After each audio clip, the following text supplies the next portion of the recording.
नमस्कार साथियों। आज जो गंगा नमामि गंगे प्रोजेक्ट देश में स्टार्ट हुआ था और स्वच्छता अभियान, दोनों का हस्त इस सरकार में रहते ही मोदी जी को और आम जनता को दिखने लगा है। जिस प्रकार से नमामि गंगे में हजारों करोड़ रुपया बर्बाद करने के बाद आज गंगा जी में लाशों का ढेर तैर रहा है और पता नहीं ये पूरे देश को उसी लाश की तरह महक रहा है। और निर्लज्ज सरकारें मौनी बाबा बनकर ये देख रही है कैसे इन सरकारों को नींद आ रही है, कैसे लोग निर्वंश लोग जब देश के सत्ता में बैठते हैं तो ऐसे ही स्थिति बनती है। आज हजारों लाखों लोग मर रहे हैं लेकिन किसी को कोई चिंता नहीं है। विदेश से आया हुआ सहायता का सामान कहाँ गया, या चूहे निगल गए, या शराब पी गया, या शराब पी के चूहा वो सारे विदेशी सहायता सिलेंडर किट सब दवा खा गया। उस सहायता को आम लोगों तक, देशवासियों तक पहुंचाने के बजाय उसे झांकने और तोपने का काम कर रही है सरकार। नाम की कोई चीज नहीं बची है, न दवा है, न ऑक्सीजन है, न बेड है, न श्मशान है।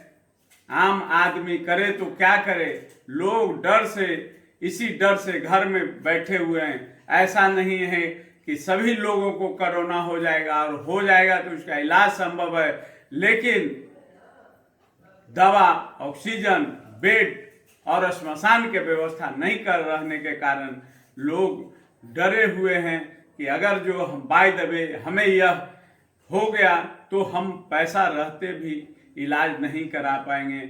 और गरीबों को तो इस मोदी सरकार ने जीने का अधिकार ही छीन लिया है और गरीब इनके राज्य में गरीब होते जा रहे हैं। जो निम्न मध्यम वर्गीय थे, किसी तरह गुजारा कर रहे थे, आज वो फटेहाल स्थिति में आ गए हैं, वो सड़कों पर आ गए हैं। लेकिन इस मोदी सरकार को जरा सा भी चिंता नहीं है देश की और देशवासियों की। नमामि गंगे को जितना किया गया था प्रचारित कि हम गंगा ऐसे साफ कर देंगे, माँ गंगा ने बुलाया था, और उसी गंगा माँ में गंगा माँ के बेटों को मोदी सरकार फेंक दे रही है माता के गोद में। बाहर राम भक्त और ये राम प्रिय जोगी जी की सरकार यूपी में है। ये लोग तो लोगों को बोलने भी नहीं देते हैं। कहते हैं कि अगर आप बोलिएगा सरकार के खिलाफ तो आपको अंदर कर दिया जाएगा। जैसे बिहार में पप्पू यादव सरकार के खिलाफ बोल रहे थे और आम लोगों के लिए मसीहा के रूप में उभरे, उस पप्पू यादव को इन लोगों ने जेल के अंदर बंद कर दिया 32 साल पुराने मामले में। और देश और राज्य की जनता चुपचाप तमाशा देख रही है। यही परिस्थिति रही तो आने वाले दिनों में देश में ऐसे तो लोकतंत्र बचा ही नहीं। जब देश के सर्वोच्च न्यायालय और उच्च न्यायालयों की बात को जब सरकारें नहीं मान रही है तो और किनका बात मानी जाएगी। आम लोग कैसे रहेंगे, यह सारी परिस्थितियां आपके सामने हैं। और गंगा जी में जिस प्रकार से लाशें तैर रही है देख के हमारा कलेजा फट रहा है कि कैसे हिंदू धर्म के ये सनातनी लोग कैसे हिंदू धर्म को बेच के उसको खा रहे हैं और हिंदुत्व को समाप्त करने पर आतुर हो चुके हैं। हिंदुओं को हत्या कर रहे हैं। इस देश के नागरिकों का ये लोग कोरोना के मामले में बढ़ाकर हत्या कर रहे हैं। और इन लोगों की निर्लजता देखिए, व्यवस्था करने के बजाय उसे छुपाने, झांकने और तोपने का काम कर रही है। साथियों, इन्हीं बातों के साथ हम अपनी बात को तो समाप्त करते हैं, लेकिन अब देश में लोकतंत्र बची नहीं है।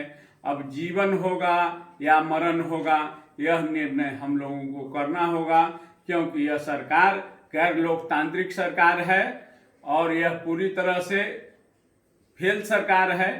इसके लिए हम लोगों को जनता के बीच में जाना पड़ेगा और जनता आज जो पूरी तरह इस नंगी आंखों से इस सरकार के सारी करतूतों को देख रही है, उसे याद दिलाना पड़ेगा कि अब बदलने के अलावा इस सरकार के कोई विकल्प नहीं है। निर्णय कीजिए, यह आंदोलन से बदलेगा या वोट से बदलेगा।